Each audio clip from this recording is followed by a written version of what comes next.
ஜகமே தந்திரம், கண்ணும் கண்ணும் கொள்ளையடித்தாலும் நீங்க எந்த படம் எடுத்துக்கிட்டாலும் தியேட்டர்ல கலக்கின ஆட வச்ச மாஸ்டர் ஷெரீப் மாஸ்டர் அவர்களை அன்புடன் மேடைக்கு அழைக்கிறேன்.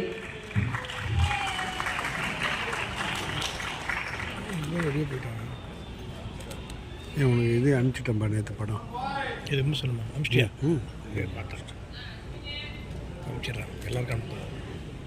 சூப்பராக பேசி ஓஹோன்னு பேசியாச்சு. அனுப்புகிறேன். இப்போ அனுப்பிச்ச இன்னும் நல்லா 2 பேருக்கு அந்த குரூப்பில் இல்லை முதல் ப்ரொடியூசரு டேரக்டருக்கு அனுப்பு. அதுலேயே தான் மொத்தமாக 50 பேருக்கு எல்லாருக்கும் என் பேர் கிரீஷ். நான் தெலுங்கு சினிமாவில் ஒரு வருது. இந்த மேடையில் ஒரு பேசிய சான்ஸ் கொடுத்து நினைக்கல. சும்மா இன்வைட் பண்ணாங்க ஃப்ரெண்ட்ஸ். ஸோ வந்தேன். ஆனால் மைக் போட்டு இப்படி பேச சொல்றீங்கன்னு சொல்லிட்டு நான் எக்ஸ்பெக்ட் பண்ணுறேன். ஸோ பேசுகிறப்ப ஏதாவது தமிழ் தப்பு இருந்தால் மன்னிச்சுக்கணும். இல்லை நான் சில படிச்சேன் தமிழ் தெரியும். ராமர் கோயில் தான்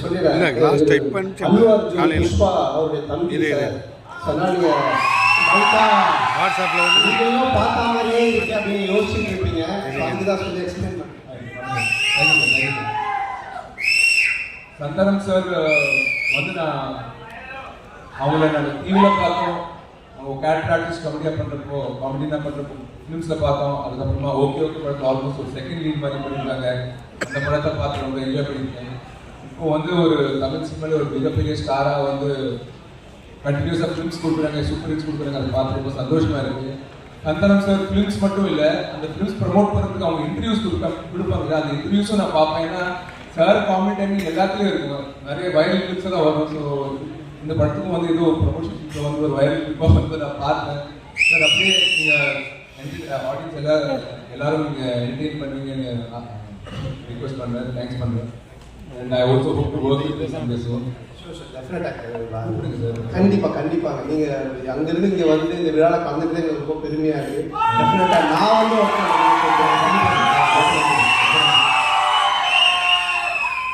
நம்ம 1970s 80s 90s அந்த டைமில் தமிழ் ப்ரொடியூசர்ஸ் நிறைய பேர் ஏவிஎம் ப்ரொடக்ஷன் அப்படி சூப்பர் குட் ஃபிலிம்ஸ் எல்லாரும் வந்து தெலுங்கு ஹீரோஸ் வச்சு படம் எடுத்தாங்க. அப்படியே தெலுங்கு ப்ரொடியூசர்ஸும் வந்து தமிழ் ஹீரோஸ் வச்சு படம் எடுத்தாங்க. பட் அந்த ட்ரெண்ட் ஒரு 20-30 இயர்ஸ் இல்லை. திரும்பி ரொம்ப நாளுக்கு அப்புறமா எங்கள் விஸ்வபிரசாத் சார் மாதிரி ஒரு தெலுங்கு ப்ரொடியூசர் வந்து தமிழில் ஒரு பெரிய ஹீரோ வச்சு ஒரு படம் ப்ரொடியூஸ் பண்ணுறது எனக்கு ரொம்ப கௌரவமாக இருக்குது. இந்த ட்ரெண்ட் இப்படி ஆகணும். இன்னும் தெலுங்கு ப்ரொடியூசர்ஸ் வந்து இங்கே ஹீரோஸோட படம் பண்ணணும்னு சொல்லிட்டு நான் ஆசைப்படுறேன். அண்ட் டைரக்டர் யோகேஷ் சாருக்கும் அண்ட் ஹீரோயின் மேகா ஆகாஷ் சாருக்கும் அண்ட் மீதி க்ரூ மெம்பர்ஸ் எல்லாருக்கும் என் சைட்லேருந்து ஆல் தி பெஸ்ட். இந்த படம் வந்து பெரிய ஹிட் ஆகும்னு சொல்லிட்டு நான் கடவுளை வேண்டிக்கிறேன். அண்ட் இந்த மேடைக்கு கூப்பிட்டு இந்த அவகாசம் கொடுத்ததுக்கு யூனிட் மெம்பர்ஸ் எல்லாருக்கும் என் சைட்லேருந்து ரொம்ப தேங்க்ஸ். நன்றி. அஸ்வின், நீங்க ஏன்னா சந்தானம் சார் வந்து ஒரு மிகப்பெரிய இன்ஸ்பிரேஷன். ஃப்ரம் டெலிவிஷன் டு தியேட்டர்ல பிகா நம்ம எல்லாருமே அப்ரிஷியேட் பண்றதுக்கு எனக்கு இப்படி கொண்டாடுறாங்க மக்கள். சந்தானம் அப்படின்னு பெயர் சொன்னா அவ்வளவு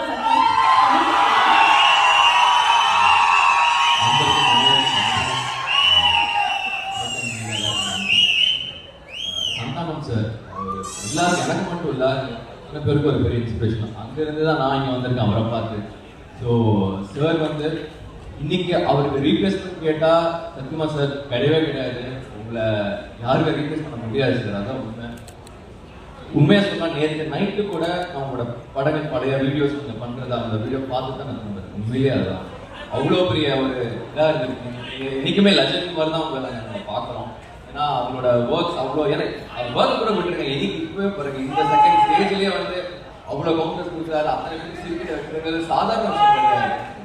thank you sir. Thank you for the industry. நீங்கள் இந்த இண்டஸ்ட்ரி இருக்கிறது எங்களுக்கு ஒரு பெரிய வரமாக நாங்கள் பார்க்குறோம்.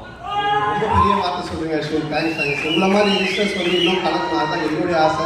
உங்களோட சேர்ந்துலாம் நான் நடிக்க நான் அதை ஆசைப்படுறேன். கண்டிப்பாக சேர்ந்து பண்ணுவோம். Thanks sir. நான் ஒரு விஷயத்த சொல்லலாம்னு சொல்லிட்டு மறந்துட்டேன். நான் நிறைய ப்ரீ ரிலீஸ் ஃபங்க்ஷன் என் படம் வேறு படம் பார்த்து கட்டட் ஆகிருக்கேன். ஹீரோ அங்கே உட்காருவார். லாஸ்ட்டில் வந்து ஹோஸ்ட் கூப்பிட்டு ஒரு ஸ்பீச் கொடுத்துட்டு போயிடுவார். பட் சந்தானம் சார் அப்படி இல்லை. அவங்களே வந்து பிகினிங்ல அவங்க எப்படி வந்து ஒரு ஹோஸ்ட்டை ஸ்டார்ட் பண்ணியிருக்காங்களோ இன்னைக்கு அவங்க படத்துலேயே வந்து அந்த ஈவெண்ட்க்கு வந்து இங்கே நின்று ஸ்டார்ட்லேருந்து அவங்க ஹோஸ்ட் பண்ணுறாங்க. நான் ஃபர்ஸ்ட் வந்தப்போ நான் ஷாக் ஆகிட்டேன். நான் என்ன லேட் பண்ணேன் ஹீரோ ஸ்பீச் ஸ்டார்ட் ஆச்சாங்க. ஆனால் இல்லை ஹோஸ்ட் வேறு ஹோஸ்ட் பண்ணுறாங்க. சரி அப்போ நம்ம டைம் தான் வந்து வந்து ரொம்ப பட் பார்த்து ரொம்ப I don't feel very happy. இந்த ஸ்ட்ரைக் வந்ததுக்கு அப்புறமா அவங்கள வந்து அவங்களே வந்து ஹோஸ்ட் பண்றாங்க வித்வுட் ஃபர்கெட்டிங் ஹிஸ் ரூட்ஸ் சொல்றாரு. Very inspiring. Thank you thank you. உண்மையிலே வந்து அவர் உங்களை ஊக்குவிக்கிறாரு, ரொம்ப நிறைய மரியாதை இருக்காரு. ஏன்னா வந்து வந்து சொல்லுவாரு, நல்ல படம் பண்ணா வச்சா ஃபேன்ஸ் செம்ம என்ஜாய் பண்ணுறாங்க, கேவலமான படம் வச்சா ரொம்ப திட்டுறாங்க வச்சு ரொம்ப ஜெனுவனாக இருக்கீங்க. அதுக்கு வந்து ஒரு பெரிய தேங்க்ஸ் சொல்லுவேன் ஆக்சுவலாக. ஏன்னா எனக்கு ஒரு சின்ன ஒரு இன்சிடென்ட், ஃபேன் இன்சிடென்ட், பாசிங்கிற படம் பண்ணும்போது ஆக்சுவலி எனக்கும் சந்தானத்துக்கு ஒரே கேரம் இருந்தான். ஸோ நான் உட்காந்துட்டு இருந்தேன், ஒரு கேரம் உள்ளே போகும்போது ஒருத்தர் உட்காந்துருந்தேன். சரி அது யார் பண்ணீங்க? இல்லை சந்தானம் சார் பார்க்கணும். உட்காரு சந்தானம் சார் உள்ள யார் பண்ணி? நான் உங்கள் ஃபேன் சார் அப்படின்னு. ஃபேன் நான் வந்து சந்தானம் சார் பார்க்குறேன். என்ன ஃபேன் உங்கள் உள்ள வச்சுருக்கேன், யாருமே இல்லை அந்த டைமில். அப்புறம் அதுவும் இல்லை, அதுக்கப்புறம் சந்தானம் சார் பார்த்துட்டு சந்தானம் ஒரு காமெடி ஒன்று பண்ணுங்க அப்படின்னாரு. சந்தானம் வந்து ஏய் படத்துல தான் காமெடி பண்ண முடியும், நீ நான் சொல்லும் போதெல்லாம் நான் உன்னால் காமெடி பண்ண முடியாது போனான்னு சொல்லிட்டு. ஸோ அந்த அளவுக்கு ஒரு ஒரு ஃப்ரீடமும் சரி, அந்த அளவுக்கு ஒரு அஃபெக்ஷன் அவர் கொடுத்துருந்தார். அதுதான் நான் சொல்ல வந்தேன்.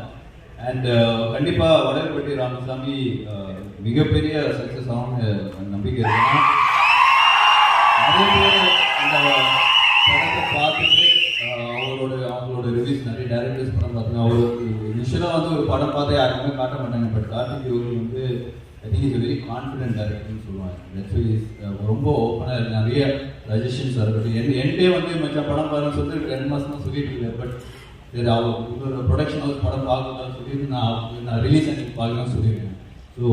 ஸோ கண்டிப்பாக டிக்லோனா வந்து இதே தியேட்டரில் தான் வந்து அது ப்ரிவியூ ஷோ இருக்குது. உண்மையிலேயே பயங்கரமாக என்ஜாய் பண்ணேன். ஸோ கண்டிப்பாக இந்த படம் ஒரு மிகப்பெரிய சக்ஸஸ் ஆகுன்ற ஒரு நம்பிக்கை இருக்குது. அண்ட் இந்த படம் ஆக்சுவலாக வந்து அசம்பிள் பண்ணும்போது சந்தானம் சார் சொன்ன மாதிரி பெரிய பட்ஜெட்டு, என்ன மச்சா என்ன பண்ணலாம், எல்லாருமே வந்து சுருக்கி பண்ண சொல்கிறாங்க அப்படின்னு சொல்லி என்ன கம்ப்ளைண்ட் பண்ணிட்டு இருந்தாரு. சரி நான் சொன்னேன் வெயிட் பண்ண மச்சான் அப்படின்னு சொன்னேன். இல்லை நம்மளே பண்ணிக்கலாமா சொல்லி ஏற்கனவே நீ நிறைய பண்ணிட்டு இருக்க, இதுக்கு மேலே நீ வந்து எவ்வளோதான் நான் தாங்க, நீ வெயிட் பண்ணு, நல்ல ஒரு ப்ரொடியூசர் வருவார், நீ வெயிட் பண்ண அப்படின்னு சொல்லி சொன்னேன். பட் லக்கிலி இந்த ப்ராஜெக்ட்டுக்கு Vishwaprasad sir People Media Factory வந்து இட்ஸ் பிளெஸிங் தான் சொல்லுவாங்க. ஏன்னா அவர் வந்து மிகப்பெரிய படங்கள் வந்து தெலுங்குல பண்ணியிருக்காரு. அதுக்கு முன்னாடியே வந்து நிறைய படங்கள் வந்து இப்போ டிஸ்ட்ரிபியூஷன் யூஎஸ்ல இருக்கு. என்னோட படங்களே நிறைய யூஎஸ்ல டிஸ்ட்ரிபியூஷன்ஸ் பண்ணியிருக்காரு. அது தாண்டி கதையை நம்பி அந்த ப்ராஜெக்டை நம்பி எடுக்கிற ஒரு ப்ரொடியூசர் தான் சொல்லுவாங்க. So thank you sir, thank you for coming to Tamil industry. We need producers like you. அவருக்கு உண்மை அது இல்லாமல் அவரோட சக்ஸஸ் ரேட் நீங்கள் தெலுங்குல பார்த்தீங்கன்னா மிகப்பெரிய very high success rate. So அதுதான் அவரோட கான்ஃபிடன்ஸ் நான் சொல்லுவேன். So thank you once again sir. இந்த படம் உங்களுக்கு ஒரு பெரிய ஒரு ஹிட் ஆகணும்னு நம்பிக்கை இருக்கு. All the best sir. And வேற இல்லை சொல்லிட்டாரு. ஆக்சுவலாக ஆர்எஸ் சார் ஒரே விஷயம் சொல்லிட்டேன். இந்த படத்துக்கு வந்து ஆக்சுவலாக ஆர்டிஸ்ட் ஹீரோயின் வந்து தேடி கொடுத்து சார் தான் ஃபர்ஸ்ட் நான் ஹீரோயின் தெரியும் போது கிட்டத்தட்ட ஒரு 20 ஹீரோயின் லிஸ்ட் மச்சான், இது ஓகேவான்னு பாரு, இது ஓகேவான்னு பாரு. காதல் பாஷா ஷூட்டிங்ல தான் எனக்கு ஃபோன் பண்ணி அவங்க சிக்ஸ்டிக் நாள் கூட கேட்டாங்க. டேட்ஸ் மிஸ் ஆச்சு. பயங்கர சீரியஸாக ஃபாலோ பண்ணி டேட்ஸ் எல்லாரும் ஃபோட்டோஸ்லாம் அனுப்பி இவங்க ஓகேவான்னு கேட்டாங்க. அண்ட் ஃபைனலாக வந்து இவரோட அடுத்த படத்தோட டைரக்டர் மனு ஆனந்த் அவர் தான் வந்து மேகா ஆகாஷ் உள்ள கொண்டு வந்தது. So thanks a lot for that. அது இன்னைக்கு வரைக்கும் அன்னிலேருந்து இன்னைக்கு டெய்லி கால் பண்ணி சென்சார் என்னாச்சு, ஆர்டர் டிபெண்ட் எப்போ ரிலீஸ் எல்லா வகையிலும் சப்போர்ட் பண்ணி ஃபர்ஸ்ட்டு கால். நான் வந்து எதுவுமே சொல்ல இந்த எப்படி இன்ஃப்ளூயன்சஸ் வந்து நம்ம ட்வீட் வந்து ஃபார்வர்ட் பண்ணோம். அது மாதிரி ஜஸ்ட் ஃபார்வர்ட் பண்ணோம். ஓகே மச்சான் நான் போட்டுருந்தேன்னு sir. Special thanks sir, special thanks a lot. Santa fans எல்லாம் சேர்ந்து ஆர்டர்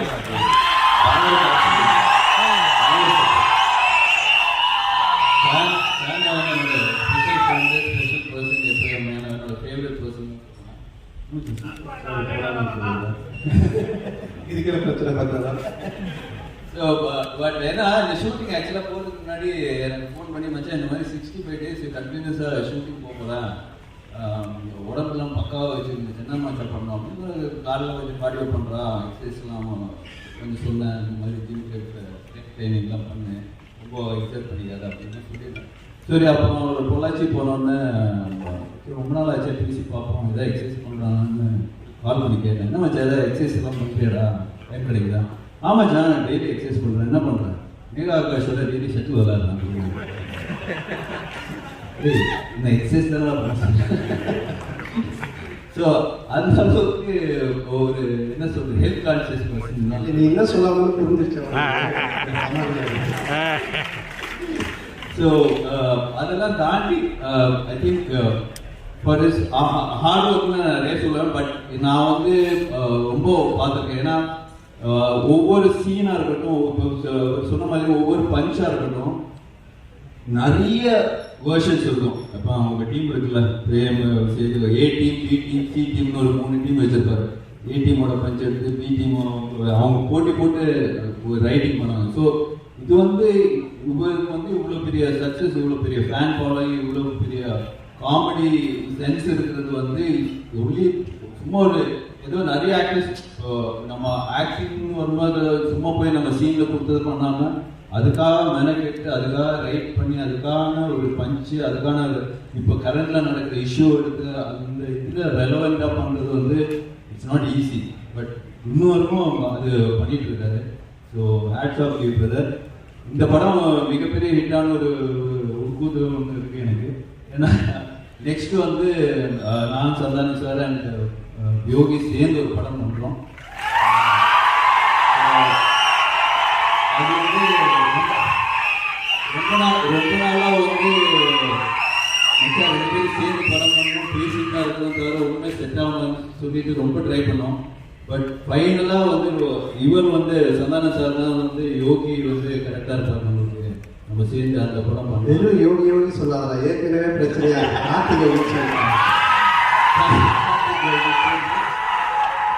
ஒரு அட்வென்ச்சர் ஃபேண்டசி மாதிரி ஒரு பிளான் பண்ணியிருக்கோம். ஸோ கூடிய சீக்கிரம் ஸ்டார்ட் பண்ணுவோம். ஸோ இந்த படம் பெரிய ஹிட்டானா பெரிய போனஸ்.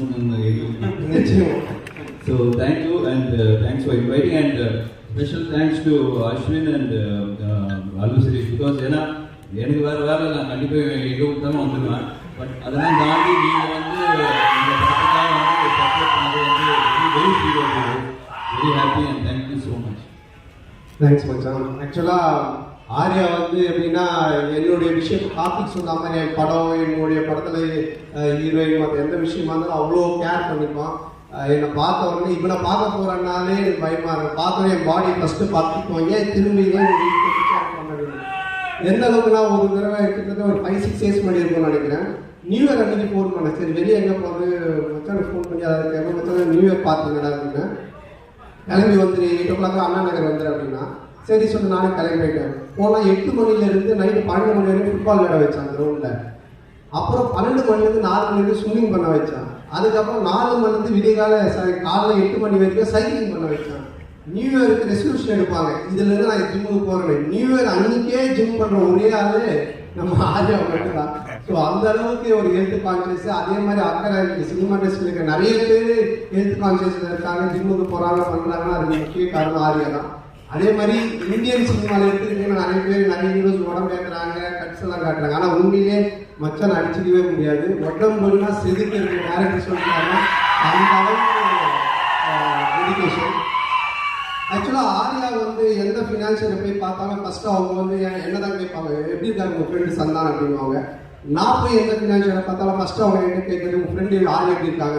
இது நிறைய பேர் என்கிட்ட கேட்டாங்க, என்னங்க நீங்களும் ஆர்யா அவ்வளோ க்ளோஸாக, உங்களை பார்த்து அவரை கேட்குறாங்க, அவரை பார்த்து அவங்கள கேட்குறாங்க. நான் சொன்னேன் அப்படின்லாம் இல்லை, இந்த ஃபினான்ஷியல்ஸ் எல்லாருக்கும் 2 பேரும் கடன் வாங்கியிருக்கோம். ஸோ இவனை பார்க்கும்போது அவன் நல்லா இருக்கானா படம் பண்ணுறாங்க அப்படின்னு கேட்பாங்க. என்ன பார்க்கும்போது அவன் நல்லா இருக்கானா படம் பண்ணுறான்னு சொல்லி கேட்பாங்க. அப்போ ஆரியா சொன்னான், மச்சான் இனி வேலைக்கு அவன் இந்த ஃபினான்சியல்ஸ் இதெல்லாம் நம்ம ஒன்று பண்ணலாம் அப்படின்னு கொஞ்ச நாளைக்கு முன்னாடி சொன்னால், மச்சான் ஒரு தங்கம் முட்டைற வார்த்தை ஒன்று நான் பிடிச்சிருக்கேன், நம்ம வந்து அந்த வார்த்தை வச்சு படம் பண்ணலாம் அப்படின்னா. சரி மச்சான் எல்லாம் பேசி முடிச்சுட்டோம். அப்போ நான் சொல்றேன், மச்சான் எப்போ மச்சான் அந்த முட்டை போடும் அந்த வார்த்தைங்க பின்னாடி பார்த்துக்கிட்டே இருக்கலாம் மச்சான். நானும் அவன் அந்த வார்த்தைக்கு பின்னாடி கை வச்சு பார்த்துக்கிட்டே இருக்கிறோம். கொஞ்ச நேரம் கழிச்சு எங்களுக்கு பின்னாடி பிளட் வந்துங்க இருக்கு. அப்புறம் தான் நான் சொன்னேன், மச்சான் அந்த வார்த்தை நம்மகிட்ட இருந்து முட்டையை எடுத்துருக்கு மச்சான் அப்படின்னு. ஆமாண்டா. ஸோ இப்போ நிறைய பேர் ஒரு கண்டென்ட் கிடைச்சது யார் அந்த வார்த்தையில் ஒரு தமிழ் அது நீங்களே கண்டுபிடிச்சிக்கங்க. ஸோ ஸோ அந்த மாதிரி இது பண்ணிட்டு இப்போ அதான் சொன்ன மச்சான் போதும் ஃபினான்ஸ் வாங்கினது நீ இந்த மாதிரி எடுத்ததை வட்டி கட்டுறது கரெக்டாக இருக்கு அப்படின்னு சொல்லிட்டு இப்போ டிடி ரிட்டர்ன்ஸ் 2 பண்றோம் ஆனந்த் பிரேமானந்தோட மச்சான்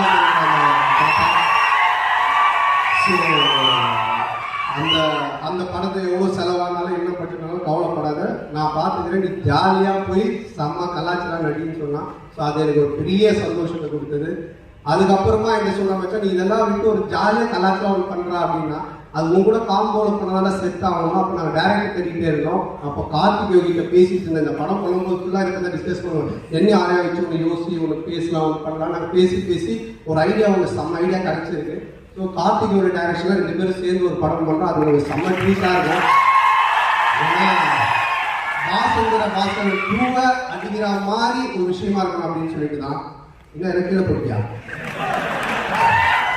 வந்து ஏதாவது ஒரு ஸ்டாப்ஷிப் காமெடி ஒன்று பண்ணிட்டு போயிட்டு அந்த படத்தில் அவர் போட்டுக்கணும் ஓகே ஸோ டெஃபினட்டாக உங்களுக்கு அந்த பாஸ்கர் அந்த காம்போவை அடிக்கிற மாதிரி ஒரு செம்ம கலாச்சார படமாக இருக்கும் ஸோ இது எல்லாத்துக்கும் காரணம் என் நண்பன் நண்பன் ஆர்யா தான் எப்போ எங்கள் 2 பேருக்குள்ளே இருக்கிற ஒத்துமையை விட எங்களுக்குள்ளே இருக்கிற ஒரு இது பார்த்தீங்கன்னா எப்போ நான் ஃபோன் பண்ணி எதை சொன்னாலுமே மச்சான் இந்த படம் ஹிட் ஆகும் இது பண்ணணும் இன்ஷா அல்லான்னுவான் 5 குறை சொல்லுவான் அல்லான்னு அல்லாமல் இதுவாக இருப்பான் நான் இந்த சைடு சிவான்னு சொல்லிட்டு இருக்கேன் அவங்களோட சேர்ந்து நான் மாஸ்க்கு போயிருக்கேன் என் கூட சேர்ந்து அவங்க கோயிலுக்கு வந்திருக்கேன் நான் இருக்கிற அவ்வளோ ஒத்துமையாக இருக்கும் நாட் ஓன்லி சினிமா கூட அந்த மூவி பாருங்க ஸோ அது எனக்கு இறைவன் கொடுத்த ஒரு வார்த்தை தான் நினைக்கிறோம் ஸோ ரொம்ப தேங்க்ஸ் மச்சான் இன்னைக்கு வந்து ரொம்ப நேரமே உட்காந்துட்டேன் நான் பக்கத்தில் கூட உட்காந்து நான் இங்கே இருந்துட்டேன் ஸோ தேங்க்ஸ் மச்சான் தேங்க்யூ லவ் யூ என் மேலே அவ்வளோ பிரியம் ஸோ இந்த கதை பண்ணி எடுத்துகிட்டு வரும்பொழுது டிக்கிலோ நான் முடிச்சதுக்கு அப்புறமா ஒரு லைன் வந்து சொன்னார் இந்த லைன் வடக்குப்பட்டி ராமசாமி இதை கண்டிப்பாக காமெடியாக ஒரு ஸ்க்ரீன் பிளேவோட ஒரு கதையாக இத்தனை காமெடியன்ஸை வச்சு பண்ணுறது ரொம்ப சேலஞ்சிங்கான விஷயம் எனக்கு தெரிஞ்சு பண்ண முடியாதுன்னு நினச்சேன் பட் போய் உட்காந்து சின்சியராக எழுதி எடுத்துருந்து எனக்கு சொன்னார் எனக்கு ரொம்ப பிடிச்சிருந்துச்சு நான் வந்து ரெண்டு பேர் படம் பண்ணால் மட்டும் என்னுடைய கொஸ்டின்ஸோ இல்லை என்னுடைய விஷயத்தை எதுவுமே நான் சொல்ல மாட்டேன் அவங்க சொல்கிறத பண்ணால் போதும் இது செம்மையாக ஒர்க் அவுட் ஆகும் மட்டும் தெரியும் ஒன்று வந்து பிரேமானந்த் என்னோட டீமில் இருந்து போன அவங்களுடைய டைரக்ஷனு அடுத்தது கார்த்திக் யோகி தான் அவ்வளோ ஹியூமர் இருக்கும் அவ்வளோ நல்லா இருக்கும் இந்த படத்தில் நீங்கள் கேரக்டர்ஸ் பார்த்தீங்கன்னா ஒவ்வொரு கேரக்டருமே எப்படி டிடி ரிட்டர்ன்ஸில் ஒர்க் அவுட் ஆச்சோ அதே மாதிரி இதில் எம்எஸ் பாஸ்கர் சார்லேருந்து பிரசாந்த்லேருந்து கூல் சுரேஷ்லேருந்து மாறன்லேருந்து சரி எல்லாருமே ஒர்க் அவுட் ஆகிற மாதிரி இருக்கும் ஸோ நீங்கள் தேட்டரில் வந்து பார்க்கும்போது 2 மணி நேரம் போர் அடிக்காமல் ஒரு கதையுள்ள ஒரு கருத்துள்ள ஒரு நல்ல ஸ்க்ரீன் பிளே உள்ள ஒரு படத்தை பார்த்தா மாதிரி இருக்கும் எனக்கு இப்போ ஆஃப்டர் டிடி ரிட்டர்ன்ஸ் மறுபடியும் எனக்கு ஒரு ஹிட்டு தேவைப்படுது அந்த ஹிட்டு நிச்சயமாக கார்த்திக் மூலமாக கிடைக்கிறது எனக்கு மிகப்பெரிய சந்தோஷமாக இருக்கும் தொடர்ந்து கார்த்திக் போனாலும் நாங்கள் விடுற மாதிரி இல்லை ஸோ ஆரியா தான் சொன்னாங்க அவனை இப்போவே பிடிச்சி அப்படின்னு சொல்லிட்டு ஸோ அந்த மாதிரி அது மட்டும் இல்லை கார்த்திக் இந்த படம் ட்ரைலர் வந்ததுக்கப்புறம் நான் பேர் சொல்ல விரும்பலை பெரிய ஹீரோ பெரிய இடத்துல இருந்து கால் வந்தது கதை இருக்கா லைன் இருக்காலாம் சொல்லி கேட்டாங்க ஸோ அந்த அளவுக்கு மிகப்பெரிய ஒரு ஸ்கேல் போக வேண்டிய டேரக்டர் தான் பட் எங்களோட ஒரு பாசத்தில் இன்னும் எங்களோட சேர்ந்து பண்ணிட்டு இருக்காரு ஸோ கார்த்திக் இதுவும் மிகப்பெரிய ஸ்டேஜ் தான் இல்லை ஃபஸ்ட்டு ஸ்டேஜ் தான் தேங்க்யூ கார்த்திக் ஸோ படத்தை நாங்கள் இன்னும் என்னதான் பயங்கரமாக பேசினாலும் ஃபஸ்ட்டு டே நீங்கள் போய் தேட்டரில் பார்த்து நீங்கள் சொல்கிறது தான் நீங்கள் பார்த்து சொல்லுங்கள் எனக்கு பிடிச்சிருக்கு படம் நல்லா வந்திருக்கு என்கிட்ட நீங்கள் எதிர்பார்க்குறது இந்த படத்தில் இருக்குது உங்களுக்கு பிடிக்கும் ரொம்ப நன்றி இங்கே வருகை தந்துள்ள மீடியா ஊடக நண்பர்கள் பத்திரிகையாளர்கள் அவர்கள் எல்லாருக்கும் என்னுடைய மனமார்ந்த நன்றி நானும் கார்த்திக்கும் இந்த மாதிரி ஒரு காம்போல இந்த படம் எப்படி இருக்கும் ஏன்னா டிக்கிலோ நான் தேட்டரில் வருது கார்த்திக் என்கிட்ட இந்த ஆடியோ ரிலீஸ் ஃபங்க்ஷன் பற்றியே பேசிட்டு இருந்தாங்க ஆனால் எல்லாரும் நின்றுட்டு உட்காந்துக்கிட்டு ஒருத்தர் பார்த்துட்டு இது மாதிரி வேண்டாங்க ஏதாவது பண்ணலாங்க ஏதாவது கொஞ்சம் பண்ணலாங்க நான் சரி கார்த்திக் பார்ப்போம் ஏறி அப்படின்னு அப்புறம் மார்னிங் வந்து டக்குன்னு சொன்னேன் சரி நான் ஸ்டேஜுக்கு வந்துட்டேன் அப்புறம் கார்த்திக் நீங்கள் வாங்க கூப்பிட்டோம் இப்போ நாங்கள் 2 பேரும் சேர்ந்து ஒரு ப்ரோக்ராம் கூட போர் அடிக்காமல் ஒரு ஆடியோ லான்ச் போர் அடிச்சிருக்கோம் நினைக்கிறேன் கொஞ்சம் ஓரளவுக்கு அப்படி ஜாலியாக கொண்டு போகணும்னு எதிர்பார்த்தோம்ல அதே மாதிரி 2 பேர் செஞ்சு இந்த படத்தை 2 மணி நேரம் ஒரு கலகலப்பாக ஜாலியாக கொண்டு போகணும்னு ஒர்க் பண்ணியிருக்கோம் டெஃபினட்டாக உங்கள் எல்லாருக்கும் பிடிக்கும் அதுக்கப்புறமா இங்கே இவ்வளோ நேரம் இந்த தேட்டர் மட்டும் இல்லை என்னோட லைஃபே எனர்ஜியாக வச்சுட்டு இருக்க என் உயிரும் மேலான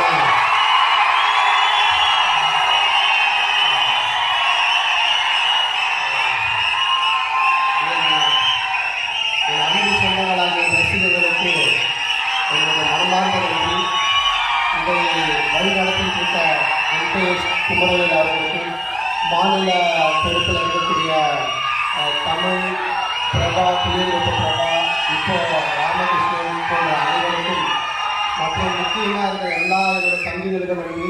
சும்மா ஆக்ஷனோட வேற ஆகிடுவார், கண்ட்ரோல் பண்ண முடியாது. அப்படின்னு உடனே நீட்டாக வந்தாரு, விச்சுவை பிடிச்சாரு, பிடிச்சி 2 அடி தலையிலே அடிச்சாரு. என் தங்கச்சி ஓடி போயிட்டாங்க, நான் ஓடி போயிட்டேன், கேராகி விச்சு அந்த சைடு ஓடி போய் விழுந்துட்டாரு. அடுத்தது என்கிட்ட வந்தாரு, நெஞ்சில் வந்து அவர் தலை வச்சு முட்டினாரு. என் தங்கச்சி ஓடி போயிட்டாங்க, ஓடி போயிட்டாங்க. நான் நெஞ்சு பிடிச்சி ஒரு கண்ணு காமிச்சாரு, ஓடினீங்கன்னா இருக்காது. அங்கே இருந்து விரா விரா விரா விரா நிறைய பாச. ஸோ நாங்கள் ஷூட்டிங் பண்ண அவங்க அண்ணனோட நடித்தது, அப்போதுலேருந்து நாங்கள் பேசிட்டு இருந்தது எல்லாமே. அதுக்கப்புறமா நாங்கள் பண்ண நிறைய படங்கள் ஏன் ஆகட்டும், அதில் ஒரு டிஃப்ரெண்ட்டான ஒரு character, local Madras base character பண்ணியிருக்காரு. அப்படியே சபாபதி பார்த்தீங்கன்னா ஒரு தமிழ் வாத்தியார் மாதிரி. அதே மாதிரி இதில் ஒரு டிஃப்ரெண்ட்டான பாஸ்டர் பார்த்தீங்கன்னா அந்த கேரக்டர் தான் இந்த படத்தோட மெயின் கருவாகவே இருக்கும். ஒரு பியூட்டிஃபுல்லான டயலாக, ஒரு எமோஷனலாக அவ்வளோ அழகாக சொல்லி ரொம்ப கிளியராக சொல்லியிருக்காரு. ஸோ இப்படிப்பட்ட ஒரு அற்புதமான நடிகர் தமிழ் சினிமா கிடைச்சது வந்து நம்ம செஞ்ச பாக்கியம் தான் சொல்லுவோம். ரொம்ப நன்றி. Thank you. Thank you so much sir. அடுத்ததா இன்னொரு அழகான பேட்ச் போட போறேன். ஒரு கலகலப்பான ஒரு பேட்ச்னு சொல்லலாம். இந்த வீடியோ உங்களுக்கு பிடிச்சிருந்தா லைக் பண்ணுங்க, கமெண்ட் பண்ணுங்க, ஷேர் பண்ணுங்க, சப்ஸ்கிரைப் பண்ணுங்க.